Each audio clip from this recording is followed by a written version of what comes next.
इस मूवी का start Russia के शहर मॉस्को से होता है, जहां हम इस मूवी के मेन कैरेक्टर विंसेंट को देखते हैं, जो कि अपनी टीम को डायरेक्शन दे रहा था, क्योंकि वो लोग एक बहुत ही डेंजरस मिशन पर जाने वाले थे और उस मिशन पर उन्हें एक बहुत ही इम्पोर्टेंट पर्सनालिटी को किडनैप करना था और उनका टारगेट जिसे वो किडनैप करना चाहते थे उसका नाम सलीम अल-कजार था, जो कि ब्लैक मार्केट से वेपन खरीद कर अपने फादर के सोल्जर्स को देता था ताकि वो सोल्जर्स फ्रीडम फाइटर्स को मार सकें। अपनी टीम को इस सिचुएशन के बारे में एक्सप्लेन करने के बाद विंसेंट उन्हें बताता है कि उन्हें सलीम को जिंदा पकड़ना है, लेकिन उसके एम्प्लॉय जिसका नाम विक्टर था उसे एलिमिनेट करना होगा। इस मीटिंग के खत्म होने के बाद हम देख पाते हैं कि विंसेंट और उसकी टीम बड़ी महारत से बहुत से सिक्योरिटी गार्ड्स को मार के उस बिल्डिंग में एंटर हो जाते हैं, जहां पहुंच के वो विक्टर को मार देते हैं और सलीम को लेकर एक केटरिंग ट्रक में वहां से निकल जाते हैं। नेक्स्ट सीन में हम देखते हैं कि विंसेंट और उसकी टीम सलीम को CIA को डिलीवर करते हैं, क्योंकि CIA ने ही उनको इस मिशन के लिए हायर किया था।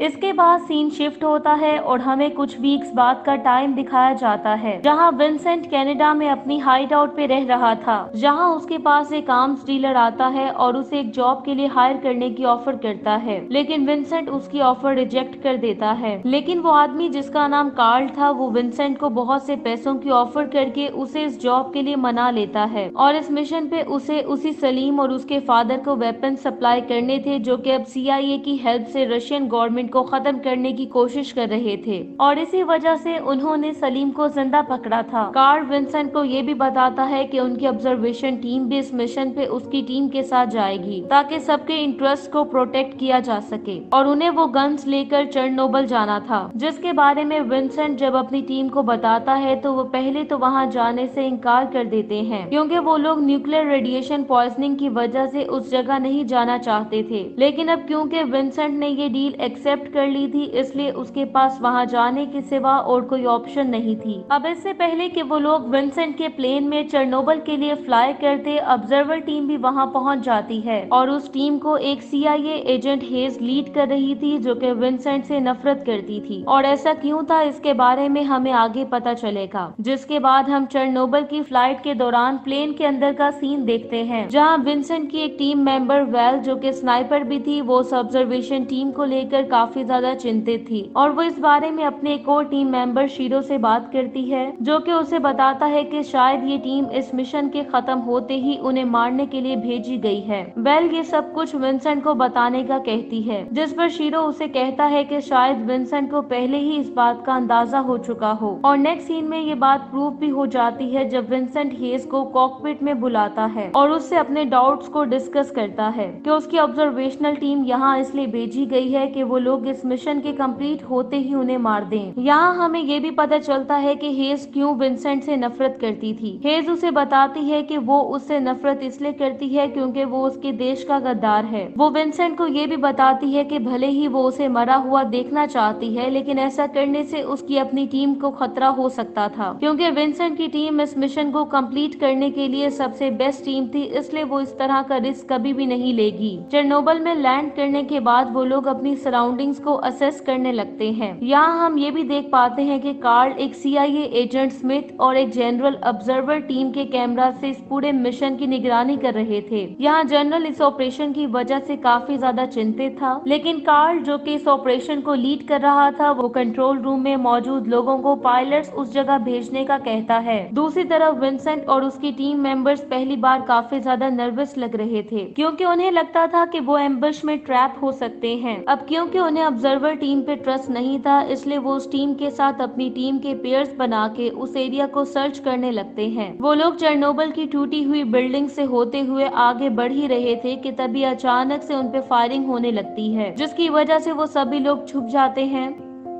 जबकि वैल उस स्नाइपर को एलिमिनेट करने में कामयाब हो जाती है। लेकिन फायरिंग अभी भी स्टॉप नहीं हुई थी, जिसकी वजह से ग्रेगरी कवर फायर प्रोवाइड करता है ताकि बाकी सब लोग एक बिल्डिंग में छुप सकें। लेकिन जब ग्रेगरी और उसके साथ ऑब्जर्वर टीम का एक मेंबर वहां से जाने लगते हैं तो हैवी फायरिंग की वजह से ऑब्जर्वर टीम का मेंबर मारा जाता है, जबकि ग्रेगरी को 3 गोलियां लगने के बावजूद वो बच जाता है, क्योंकि उसने बुलेट प्रूफ वेस्ट पहनी हुई थी। वो लोग बच तो जाते हैं, लेकिन उन्हें अभी भी ये पता नहीं होता कि उन पे फायरिंग कौन कर रहा था। एजेंट हेस को लगता था कि वहाँ एक से ज्यादा शूटर थे, लेकिन विंसेंट जो कि एक वेल ट्रेन्ड सोल्जर था, उसे लगता था कि वो एक ही आदमी था जो कि लेफ्ट टू राइट मूव करते हुए इन पे फायरिंग कर रहा था। और ये मिस्ट्री उस टाइम सॉल्व होती है जब शीरो उस बिल्डिंग में जाता है जहाँ से उन पे फायरिंग हो रही थी, और उसे पता चलता है कि वो शूटर कोई आदमी नहीं था बल्कि वो एक साइबर्ग रोबोट था। शीरो अब उस रोबोट से फाइट करने की कोशिश करता है, लेकिन वो रोबोट उसे आसानी से हरा देता है। और कुछ ही देर में बाकी की टीम को भी ये पता चल जाता है कि उनके शिकार के लिए आने वाले कोई और नहीं बल्कि रोबोट्स हैं, जिसके बाद उनकी रोबोट से फाइट होने लगती है और वो लोग उस रोबोट को एलिमिनेट करने की पूरी कोशिश करते हैं, लेकिन वो ऐसा करने में नाकाम हो जाते हैं। यहाँ तक कि विंसेंट उस रोबोट के पास मौजूद गैस टैंक को भी उड़ा देता है, लेकिन फिर भी वो रोबोट अभी तक ऑपरेट कर पा रहा था। अब इससे पहले कि वो उस रोबोट पे फिर से अटैक करते, दूसरा रोबोट भी वहाँ पहुँच जाता है, जिसकी वजह से वो लोग वहाँ से भाग जाते हैं। यहाँ हमें ये भी पता चलता है कि इन रोबोट्स ड्रोन्स को ह्यूमन पायलट्स ही कंट्रोल कर रहे थे, और कार्ल जनरल और एजेंट स्मिथ को बताता है कि वो विंसेंट और उसकी टीम को एक ट्रेनिंग एक्सपेरिमेंट के तौर पे यूज कर रहे हैं, ताकि वो ये जान सकें कि ये रोबोट रियल कॉम्बैट सिचुएशन में कैसा परफॉर्म करेंगे। और सीआईए भी विंसेंट और उसकी टीम को भी एलिमिनेट करना चाहती थी, क्योंकि विंसेंट ने सीआईए के लिए बहुत से डर्टी मिशन कंप्लीट किए थे और अब वो उनके लिए लायबिलिटी बनता जा रहा था और उनके बारे में बहुत कुछ जानता था। दूसरी तरफ हम विंसेंट और उसकी टीम को देखते हैं जो कि रोबोट से बच के भाग रहे थे, लेकिन इस दौरान एक रोबोट विंसेंट के करीब पहुंच जाता है और इससे पहले कि वो विंसेंट को शूट करता, एजेंट हेज वहां आके विंसेंट को बचा लेती है। लेकिन विंसेंट को भी रियलाइज हो चुका था कि रोबोट्स अपने टारगेट्स केयरफुली सेलेक्ट कर रहे थे और वो किसी वजह से ऑब्जर्वर टीम को भी अवॉइड कर रहे थे, जबकि ऑब्जर्वर टीम के वो मेंबर्स जो कि इस दौरान मारे गए थे, वो अगर उनकी टीम के करीब ना होते तो वो उन रोबोट से बच सकते थे। इसी वजह से विंसेंट हेज को पकड़ लेता है और उसे मारने की कोशिश करता है, लेकिन फिर उसे ये रियलाइज होता है कि उसे भी इस बारे में सिर्फ उतना ही पता था जितना कि वो लोग जानते थे। यहाँ हम शीरो को भी देखते हैं जो कि अभी मरा नहीं था और उसका ख्याल था कि सिर्फ 2 रोबोट्स ही बाकी बचे हैं, जिनमें से एक काफी ज्यादा डैमेज हो चुका है। इसलिए शीरो और विंसेंट उस रोबोट पे जो कि बिल्कुल ठीक था उस पे अटैक करने का डिसाइड करते हैं, ताकि वो ये जान सकें कि उनका मुकाबला असल में किससे है। बाकी टीम मेंबर्स जो कि पेयर्स में थे वो रोबोट से बचने की कोशिश कर रहे थे, जबकि एक टीम मेंबर डेक्स अपने पार्टनर की टांग में गोली मार देता है और उसे बेट के तौर पे यूज करके रोबोट्स को उस तरफ अट्रैक्ट करता है। लेकिन तभी उसे पता चलता है कि रोबोट्स उस ऑब्जर्वर टीम के मेंबर्स पे अटैक नहीं कर रहे थे, क्योंकि डेक्स ने जिसे शूट किया था वो रोबोट से बात कर पा रहा था और वो डेक्स की लोकेशन रोबोट को दे देता है, जिसके बाद वो रोबोट डेक्स पे फायरिंग करना स्टार्ट कर देता है। लेकिन इस दौरान वैल एक यूरेनियम शेल को यूज करती है और उसे रोबोट के हेड पे शूट कर देती है, जिससे वो मारा जाता है।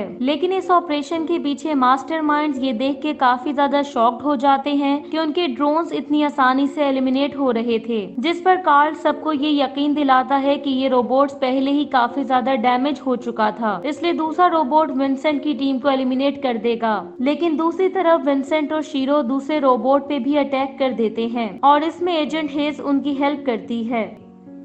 क्योंकि वो रोबोट्स उस पे अटैक नहीं कर सकते थे, जिससे शीरो को उस रोबोट को डैमेज करने का मौका मिलता है और उसके ऐसा करते ही वो तीनों उस पे फायरिंग करने लगते हैं, जिससे वो रोबोट भी मारा जाता है। और उन लोगों के रोबोट पर इस तरह के अटैक को देखकर कार्ल को ये रियलाइज हो जाता है कि विंसेंट और उसकी टीम को उनके प्लान का पता चल चुका है। यहाँ हमें ये भी पता चलता है कि कार्ल ने ये सब कुछ इसलिए किया था ताकि वो इन्वेस्टर्स को इस प्रोजेक्ट में इन्वेस्ट करने के लिए कन्विंस कर सके, और कार्ल जो के आर्म्स डीलर था उसी ने ही उन रोबोट्स को डिजाइन किया था। ये ऑपरेशन भी एक डेमो था जिससे वो यूएस गवर्नमेंट को ये दिखाना चाहता था कि उसके डिजाइन किए हुए रोबोट्स कितने पावरफुल हैं, जो कि हाईली ट्रेन्ड मर्सनरीज के ग्रुप से फाइट कर रहे थे। और अगर वो रोबोट्स विंसेंट और उसकी टीम को एलिमिनेट करने में सफल हो जाएंगे तो कार्ल इससे बहुत सा पैसा कमा सकेगा, और इसी वजह से अब वो उन सभी रोबोट्स को एक्टिवेट कर देता है जिन्हें उसने चेरनोबिल में छुपा रखा था। लेकिन विंसेंट की टीम को अब सब कुछ पता चल चुका था, क्योंकि डेक्स हेज की टीम के एक मेंबर को टॉर्चर करता है और वो उन्हें सब कुछ बता देता है, जो कि हेज की जानकारी के बिना ही कार्ल के लिए काम कर रहा था। अब क्योंकि विंसेंट और उसकी टीम को ये भी पता चल चुका था कि और बहुत से रोबोट्स उनके पीछे हैं, तो वो उनसे फाइट करने का प्लान बनाने लगते हैं और गुरिल्ला वारफेयर को यूज करते हुए एक एक करके उन रोबोट्स को एलिमिनेट करने का डिसाइड करते हैं। कुछ ही देर में वो उन रोबोट्स को अपने प्लान के मुताबिक एलिमिनेट करने लगते हैं। ये देखकर कार्ल भी काफी ज्यादा चिंतित हो जाता है, लेकिन वो जनरल और CIA एजेंट स्मिथ को ये यकीन दिलाता है कि विंसेंट की टीम के पास गोलियां खत्म हो जाएंगी, लेकिन उसके पास रोबोट्स खत्म नहीं होंगे। कार्ल यहाँ विंसेंट और उसकी टीम के अटैक करने के मेथड को भी स्टडी करता है और अपने टैक्टिक्स को चेंज कर देता है। विंसेंट की टीम को भी ये रियलाइज हो जाता है और वो भी अपने टैक्टिक्स को चेंज कर देते हैं और 3 टीम्स में डिवाइड हो जाते हैं। अब वो लोग अलग अलग उन रोबोट से फाइट करने लगते हैं और एक एक करके उन्हें एलिमिनेट करने लगते हैं, लेकिन बहुत से रोबोट्स को मारने के बाद भी वो रोबोट्स खत्म नहीं हो रहे थे और वो लोग काफी ज्यादा थक भी चुके थे। इसी दौरान हम देखते हैं कि वैल की टांग में गोली लग जाती है, जबकि ग्रेगरी एक रोबोट को लेकर 2 स्टोरी बिल्डिंग से जंप कर देता है। बाकी की टीम पे भी हर तरफ से अटैक हो रहा था और कुछ भी उनकी फेवर में नहीं जा रहा था। विंसेंट और हेज एक जगह छुपकर इस सारी सिचुएशन को मॉनिटर कर रहे थे। तभी विंसेंट के माइंड में ड्रोन का वर्ड घूमने लगता है और उसे ये रियलाइज होता है कि यकीनन इन ड्रोन्स को इनके पायलट्स इंटरनेट के थ्रू सिग्नल दे रहे हैं और अगर किसी और जगह से सिग्नल इस जगह ट्रांसमिट हो रहे हैं तो इधर कोई सैटेलाइट भी होना चाहिए। इस थ्योरी की वजह से वो दोनों एक बिल्डिंग के ऊपर जाने लगते हैं ताकि वो सैटेलाइट को ढूंढ सकें। इसी दौरान हम विंसेंट की टीम को भी देख पाते हैं जिन्हें अब रोबोट्स मारने ही वाले थे और अगर वो सैटेलाइट को जिसे उसने लोकेट कर लिया था उसे शूट करने में सफल ना हुआ तो वो हेज और उसकी टीम के सभी मेंबर्स मारे जाएंगे। इसी दौरान वो रोबोट्स उन लोगों के करीब भी पहुंच जाते हैं और उन्हें मारने की कोशिश करते हैं, लेकिन हेज जो कि उन्हें रोकने की कोशिश कर रही थी वो विंसेंट पे चिल्लाने लगती है और कहती है कि वो सैटेलाइट को शूट नहीं कर सकेगा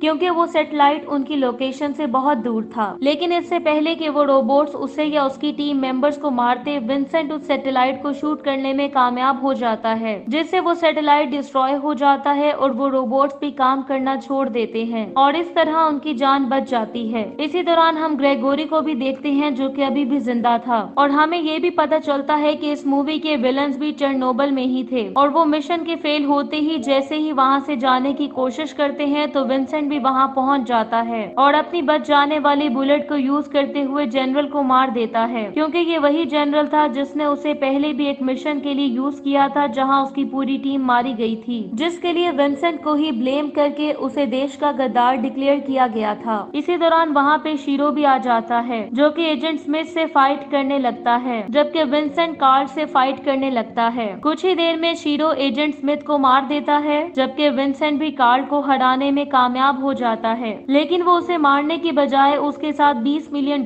की डील कर लेता है, जिसके बाद एजेंट हेज विंसेंट और उसकी टीम को ज्वाइन करने का डिसाइड करती है और इसी के साथ ही ये मूवी एंड हो जाती है। Thank you so much for watching.